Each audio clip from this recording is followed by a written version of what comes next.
চোটের কারণে লম্বা সময় বাইরে থাকার পর ব্রাজিলের স্কোয়াডে ফিরেছেন নেইমার।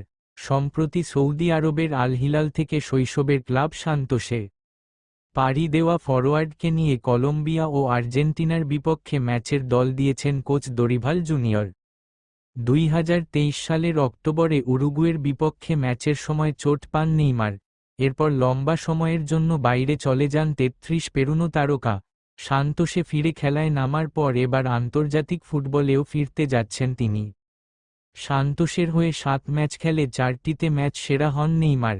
এই পারফরমেন্সে কোচ দরিভালের নজর কাড়েন এই তারকা। 128 ম্যাচ খেলে ব্রাজিলের হয়ে সর্বোচ্চ 79 গোল করে পেলেকে ছাড়িয়ে যান নেইমার। দক্ষিণ আমেরিকান অঞ্চলের বিশ্বকাপ বাছাই পর্বের ম্যাচে 21শে মার্চ কলম্বিয়ার বিপক্ষে খেলবে ব্রাজিল। 5 দিন পর তারা মুখোমুখি হবে আর্জেন্টিনার বিপক্ষে। বাছাই পর্বে বর্তমানে 18 পয়েন্ট নিয়ে 5-এ আছে ব্রাজিল।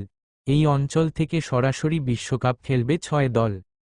ব্রাজিলের স্কোয়াড: গোলরক্ষক Alisson, Bento, Ederson; defender Danilo, Gabriel Magalhaes, Guilherme Arana, Leo Ortiz, Marquinhos, Murillo, Vanderson, Wesley; midfielder Andre, Bruno Guimaraes, Gerson, Joelinton, Matheus Cunha, Neymar Junior; forward Estevao, Joao Pedro, Raphinha, Rodrygo, Savinho, Vinicius junior.